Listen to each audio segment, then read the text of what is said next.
Good afternoon. We're doing a check first.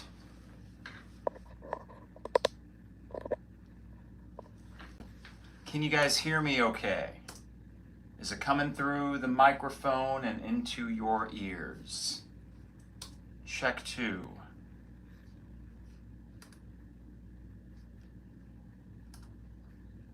Haven't done this in a while. There's something to talk about. Just waiting and waiting and waiting.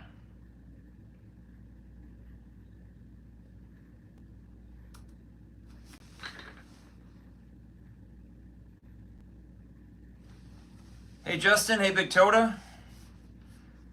Yes, mostly a great day. Yeah, I think that calling this podcast 2 out of 3 ain't bad. Now they got some things to figure out, no doubt. But yeah, let's get to it.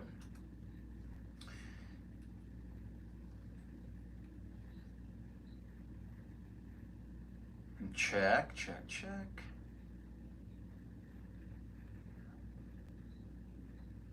All right. It is the 200 level episode 338, 2 out of 3. Ain't bad. Borrowing a Meatloaf song title for what was overall a really good 24 hours for Illinois basketball, but not great, and we'll get to why that is in just a bit. But let's start with the big news from yesterday and something that really changed the trajectory of the season because it was kind of hanging in the balance. I think that this last more than a month, it was about 6 weeks of waiting, which is the last time we did a podcast. We've just been waiting here. And all the tidbits that you get from message boards and word of mouth and, oh, I heard this, it's trending this way, it's trending that way. Finally, we have resolution, most of which is good. Beginning with Terrence Shannon. Now, last year, I often, I don't want to say, how would I phrase it? I think my expectations for Terrence and our expectations for Terrence were higher than he sometimes performed early in games. And then we saw the alpha dog come out in the second half. And this is a huge addition just by retaining him for an extra year. It's more than most any other team got in the transfer portal this offseason, right? I mean, just by bringing him back for the 5th year that no one anticipated he would actually take us up on. So that is a major win for Brad Underwood that raises that floor immensely for this team. Listening to Jeremy and Derek's podcast yesterday, and they had Mike Latulip on for a little bit, they mentioned the Bart Torvik scores and how we jumped from, let's say, 51 all the way to 26 just by adding Terrence Shannon Jr. And then you get Coleman Hawkins, which bumped it up even more. But next year's team is going to go where Terrence Shannon goes. And while he did score 17 points a game last year, I think that there were some of the intangible things that left us wanting in certain key points of the season.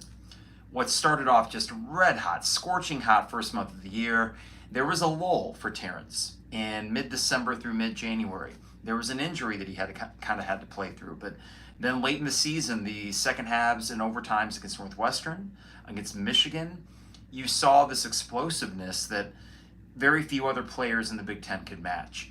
And for the most part, in that second half of the tournament game against Arkansas, he looked as good as anybody on Arkansas, and I couldn't say that for many Illinois players. Terrence belonged out there. In a way, it kind of reminded me of Rashard Mendenhall in the Rose Bowl. You knew that he belonged. It was hard to say for the rest of the team against Pete Carroll's 5-star laden USC Trojan roster, but Terrence belonged, just like Rashard belonged on that day. So you bring him back, and instantly you are a top 25 caliber team. I think that Terrence is clearly a likable guy, a nice guy, but there needs to be more leadership next year. And while I think Jeremy and Derek, who have their fingers on the pulse, are optimistic that he can kind of take the reins a little bit, maybe losing a Matt Meyer lets Terrence just kind of feel less encumbered for whatever reason. But while I would agree that he's probably capable of it, I still need to see it. So the questions with Terrence are not so much the game, it's the intangible qualities. And if he can somehow shoulder that load a little bit, and he's getting plenty of help this year from a really veteran, deep roster, which we'll get into later, that I think Brad Underwood's done a great job assembling for the most part. You have so many smart basketball players around you, unlike last year. And maybe Terrence felt a little bit of fatigue or just kind of running up against a wall at a certain point because, let's be honest, last year's team not the sharpest knives in the shed when it comes to basketball IQ, and it really showed as the Big Ten season wore on. So that's number one. Coleman announces later last night. Coleman is a mercurial figure, and I think the reason why is that as far as his performance goes, it can be a little bit erratic. He is kind of like almost a Muppet out there. He's just kind of flailing, running around. He's got a big personality, obviously.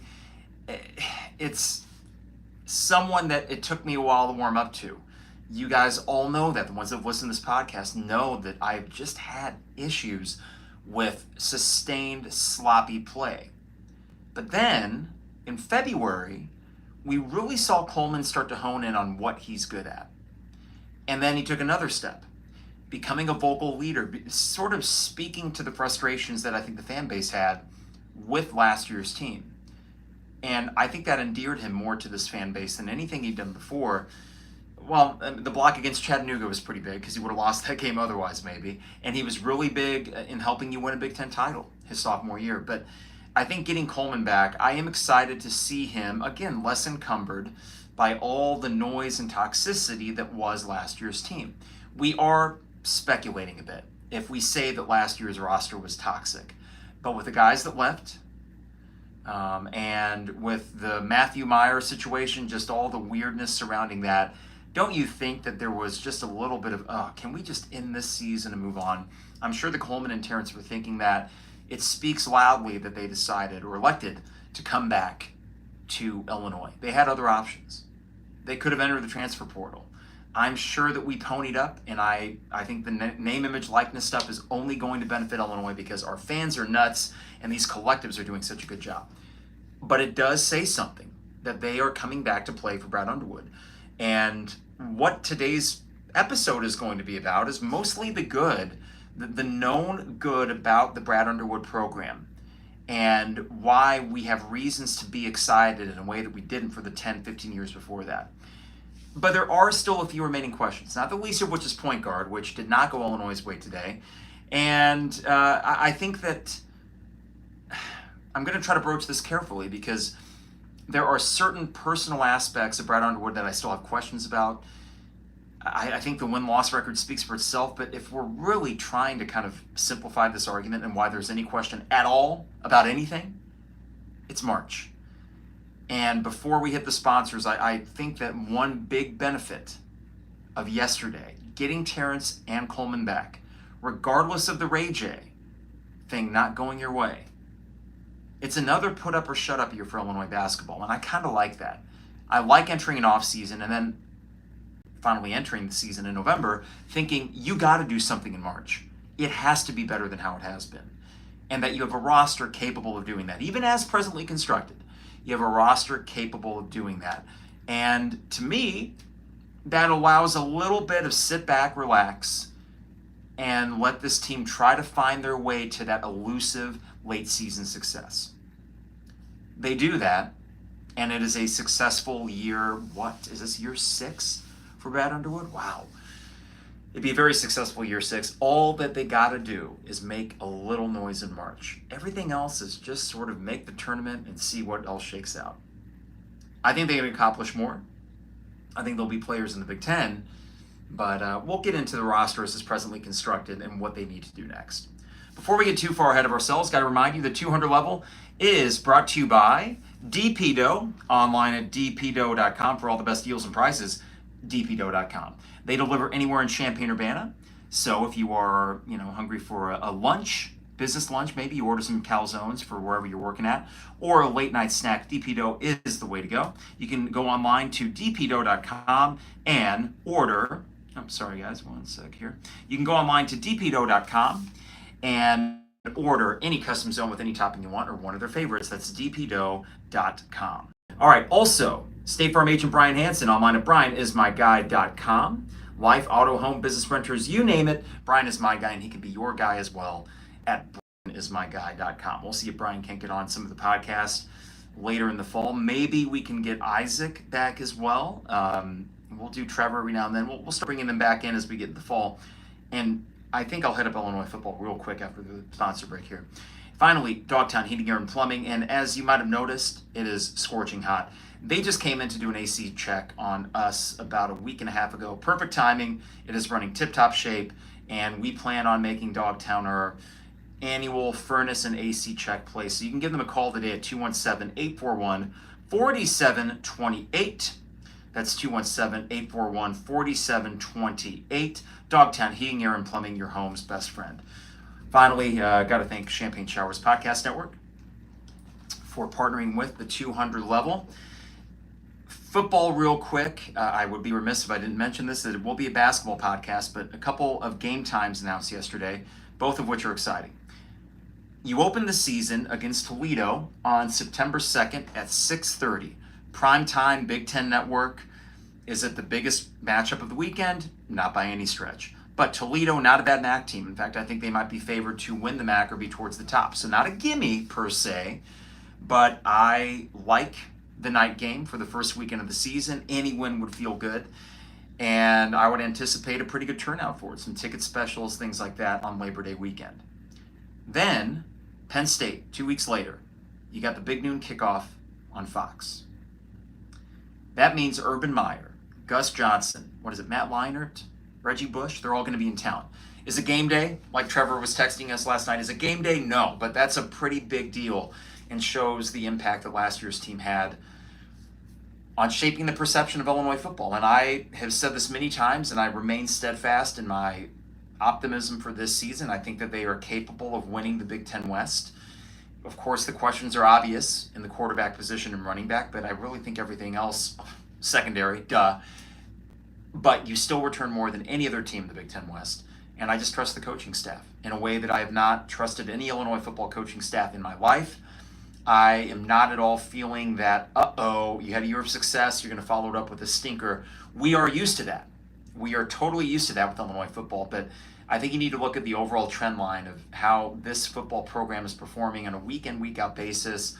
I don't see the bottom falling out, knock on wood, and I expect a really good season, beginning with a win against Toledo on opening night. Okay, back to basketball. Real quick, a couple things here from Jay.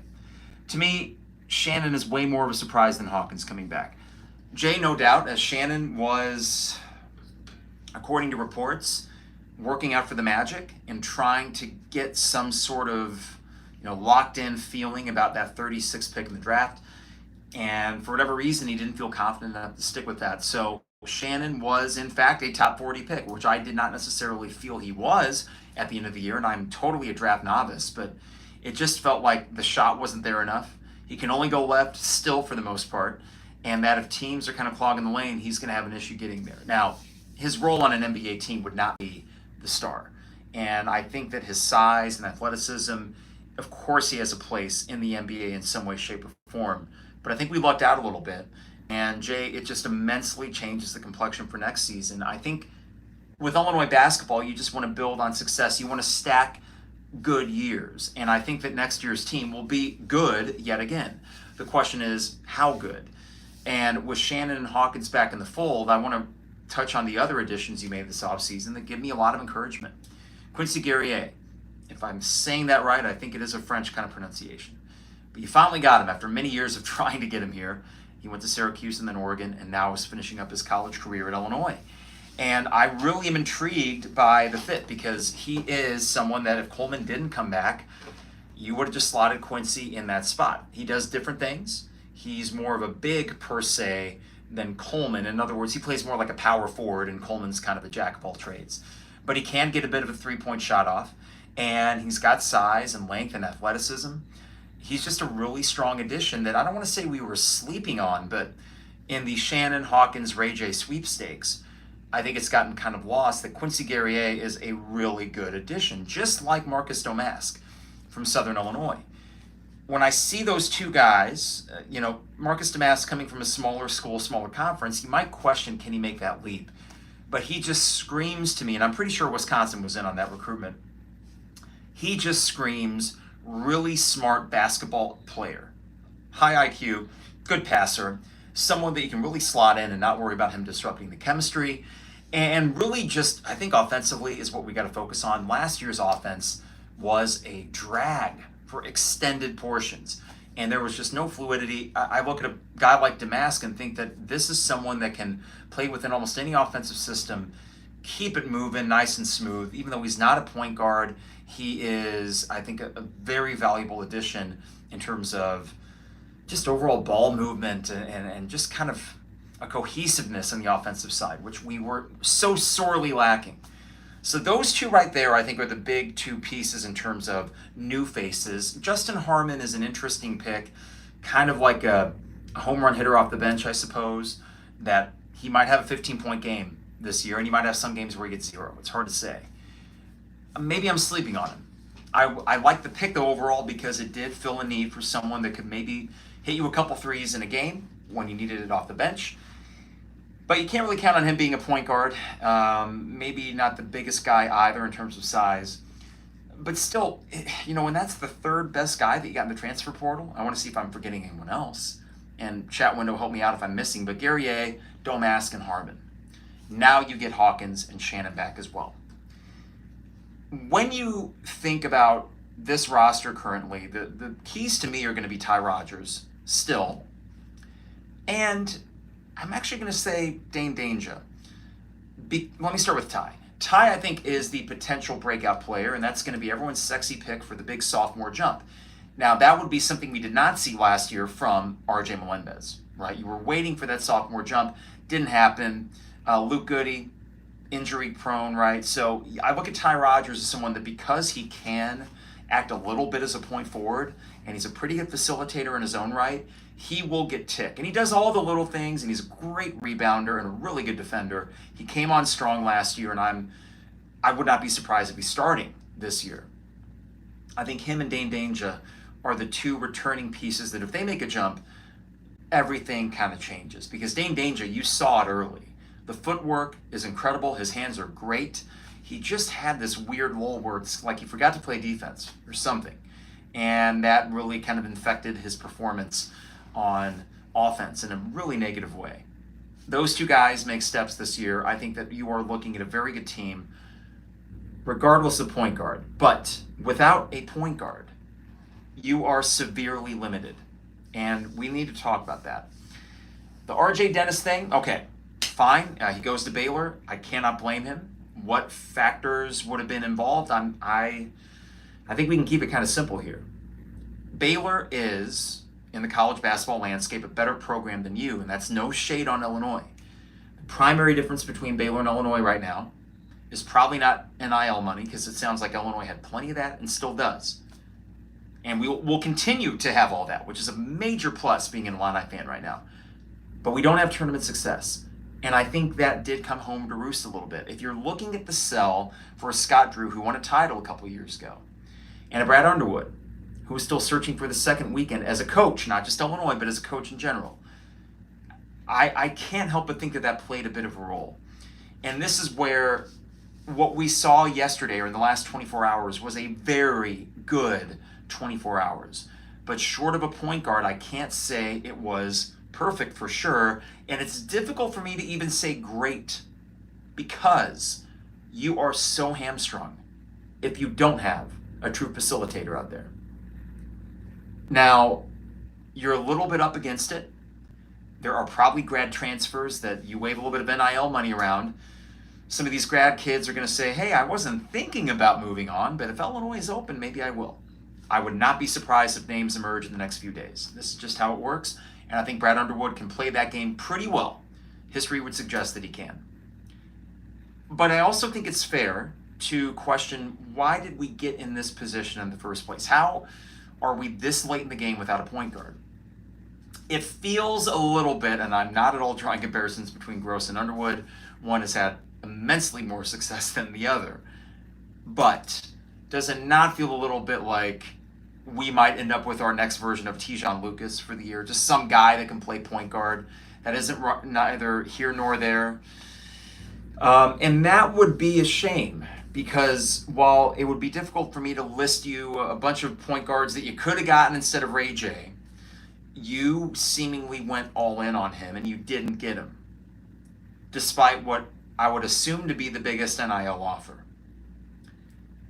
So that tells me there was a bit of a miscalculation. I don't think that you can play the odds like that when you already learned last year, without a good point guard, you're kind of screwed. Jaden Epps was not really a point guard. I'm not going to sit here and say if Jaden Epps is on this team, we're immensely better. We're a little bit better. You would have a steadier hand at point guard, but I think we all understand he was a combo guard doing the best he could. And sometimes he did all right. This, unfortunately, can go down a rabbit hole a little bit, where we can look at the Sky Clark situation and say that really screwed us. Not just with the Ray J situation, that you wouldn't even needed to go out and get a Ray J Dennis if Sky was still here and everything he was cracked up to be, everything that the coaching staff wanted him to be. But this also feeds into Jeremy Fears, who's going to be on a very good Michigan State team. And while you would have yet again been running with a freshman point guard if it was Jeremy Fears, that's better than what you have right now, which is no point guard. Can you do a by committee thing with Coleman, Ty Rogers, Shannon, Harmon a little bit, I guess, Sincere? You can try, but is that a team that's destined to make the second weekend? No. You remember the tournament. Kansas State really stands out. The little guy's name escapes me at the moment, but why did they make the Elite Eight? The little guy. He was incredible. A point guard that can do everything. How did Fairleigh Dickinson beat Purdue? Yeah, they were scrappy as hell. It was one of the most incredible upsets, but their point guard really was the motor that got everything going for that team. We don't have that right now. And I bet there's a little bit of nervous energy from Terrence and Coleman. Now, they're going to get paid. And I think that they understand, too, that next year, regardless of point guard or not, they are the dudes on this team. And I think they're both going to embrace that in different ways. But you don't have a point guard, and that does reflect on your coaching staff at the moment. Not to say it can't change. I'm trying to be fair here, but we can say that the 2 out of 3 that you got in the last 24 hours are massive. But we can still say that this team is not going to reach its full potential without a point guard. And striking out on Ray J. Dennis, whatever the circumstances may be, that is a miscalculation from this coaching staff. You could have moved on. If this was trending that way, you could have moved on a couple weeks ago, painful as it may have been, and said, you know what, if we can't get a commitment from you, regardless of what Hawkins and Shannon are going to do, regardless of the money that we're going to throw your way, okay, go find somebody else. Hopefully this conversation is null and void in the next week. It might be. Or we might be sitting here quietly for another 2 months and waiting for the point guard sweepstakes to unfold, of which right now I don't have any names for you, and I just hope that someone more in the know pops them out sooner rather than later, because I'll get antsy. If we don't have a point guard, a true point guard, then I don't think you can say Big Ten champions. I don't think you can say surefire top 20 team, borderline top 25, right? But keep in mind, despite all the experience and despite Shannon and Hawkins, I can't go so far as to say anything's guaranteed with next year's team. There are still some unknown quantities, and specifically unknown together. We don't know how this all shakes out, and there is something exciting about that. And I will say for sure, it is less of a risky roster than last year because of the age. Last year's roster was tantalizing, but what I did not do a good enough job of was recognizing that the youth might in fact be a problem. That the extreme youth and the old guys, how does that mesh? And it didn't. It just didn't. So questions remain, but thank God the floor is raised, and the clarity provides us fans, I think, with a totally fair expectation, make the damn second weekend. You gotta make a run, man. It does, I think, make me wonder, and I'm just thinking out loud here. I'm not a donor. I'm not in the Icon Collective or anything like that. There are people ponying up big money for Illinois to be good. It worked for football. I mean, you got your 2 stud defensive linemen back. Why? Because they're probably each making well into 6 figures to come back and do that. I know that Illinois fans are crazy enough to continue giving money, and God bless them for it. I think that's really cool. I'm glad that these revenue sport players are getting paid the way that they should. But if you are one that is giving a lot of money and you are not seeing the postseason success, I I don't want to see this result, right? I would much rather make a run next year, really let this program fully settle in and feel like, okay, we are well on our way long term with Underwood. But I think that there is a fair question to be had that for these people spending thousands, tens of thousands of dollars to keep or lure players in, March performances like that are not going to work. This makes me wonder, the entire paradigm of college sports have shifted, for athletes mostly. Do they shift for coaches as well? We see the SEC in football has no problem getting rid of someone, including Ed Orgeron, 2 years after winning a national title. They have no problem with that. And we can laugh at that and say, well, that's ridiculous. But on the other hand, the amount of money that's exchanging hands here and how we are basically talking professional sports, the loyalty thing or sticking it out, that doesn't play anymore in the way that it used to. And I think that a lukewarm seat would be totally fair if you have another March stinker next year. No pressure, Brad, none. But I'm just throwing it out there well in advance that something that might seem foreign to us at the moment and borderline ungrateful. And if I sound ungrateful, that's not what I'm trying to do. I'm grateful that Illinois basketball's at this point. But hell, he is one of the top paid coaches in college basketball. So now we need to start performing that way when it matters the most. So I guess we're going to be blue in the face until next March. I mean, it's June 1st. So 9 months from now, when we get back to March of 2024, the conversation is relatively going to be the same. Now, I was thinking about this on my run today, about how I am overall happy with name, image, likeness, and feel like Illinois is in a really good position for that. But it does change fundamentally our relationship with college sports. I don't know if there's going to be any Illinois basketball team, for example, that's going to endear themselves to the fan base the way that 0405 did. And that could go NIL or not. I mean, I don't think that this NIL phenomenon completely, I should say, is the reason why I would even broach that hypothetical. But I bring that comparison up because 0405, that team was something that had been brewing for 2-3 years. They came in as freshmen with Brian Cook. Some of them were sophomores, Luther and Roger. And that thing built and it built and it built. And the relationships the fans built with the team were very much different than what we're going to experience now.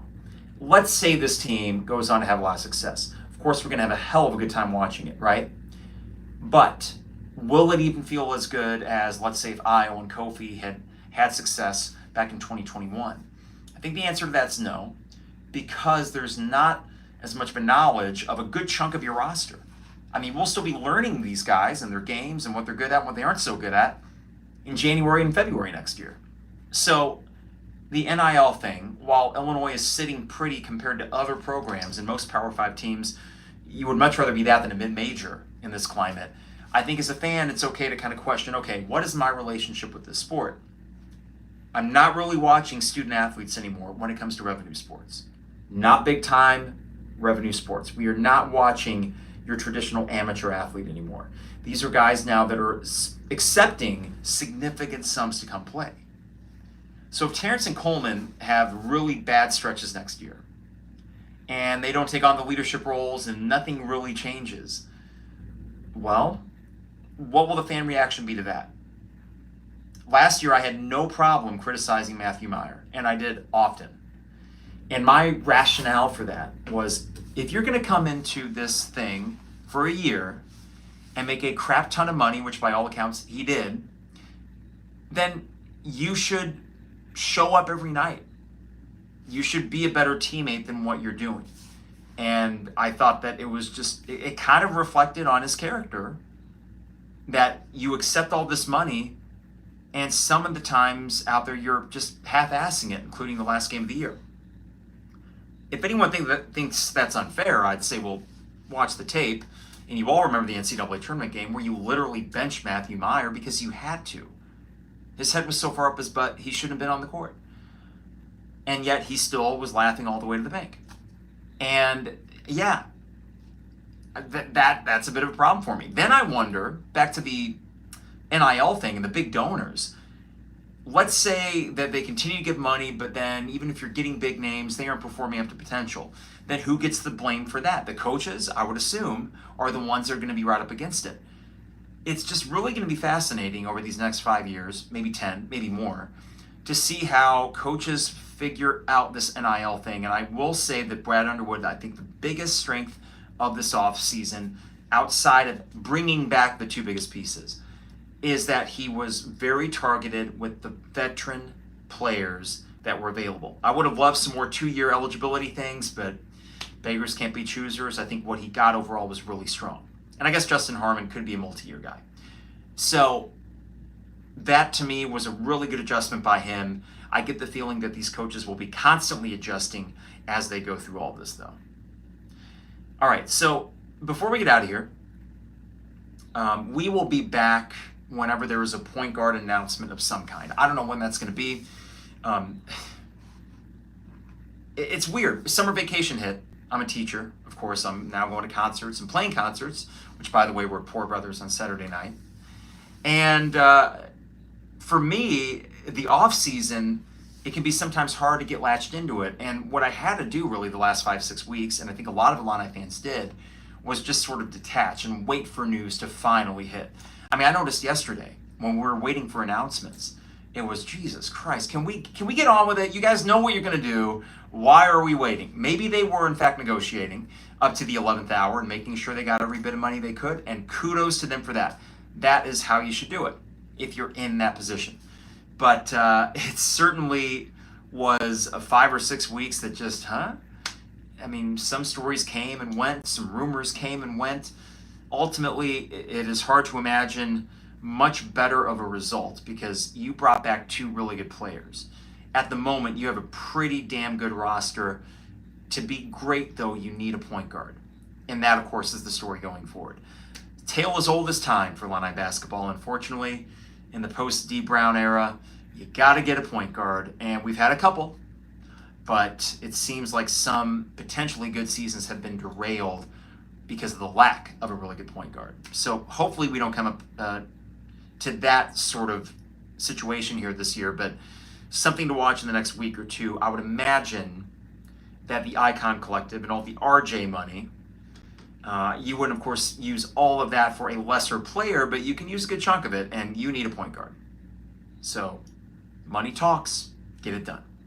All right, before we get out of here, got to remind you, DPDO online at dpdo.com for all the best deals and prices. dpdo.com. They deliver anywhere in Champaign-Urbana. That's dpdo.com. State Farm agent Brian Hansen online at brianismyguy.com for life, auto, home, business renters, you name it. Brian is my guy, and he can be your guy as well at brianismyguy.com. And finally, Dogtown Heating, Air, and Plumbing, your home's best friend. Give them a call today at 217-841-4728 and get your AC checked out. It's going to be a long, hot summer. They checked ours out. It's purring like a kitten. Thanks to the folks at Dogtown Heating, Air, and Plumbing, 217-841-4728. Champagne Showers Podcast Network, appreciate them. Appreciate you guys for tuning in, whether it be on YouTube or listening at home, in your car, wherever you listen to us. Rate and review us on Apple Podcasts if you can. That always helps out. And we will be back, hopefully sooner rather than later, for some point guard, somebody that can facilitate what could be an awesome offense with all the pieces you got. Who it'll be, no one knows. But with this ever-changing landscape, I get the feeling that some names will pop up rather soon. In the meantime, everybody, stay cool, stay safe, stay healthy, and we'll see you soon. It is the 200 level. All right, everybody, thanks for tuning in. I know a little bit shorter today, but, just kind of getting back into it. And, we'll get a point guard hopefully soon and be back with another one. But in the meantime, take care, and we'll see y'all. Bye, everybody.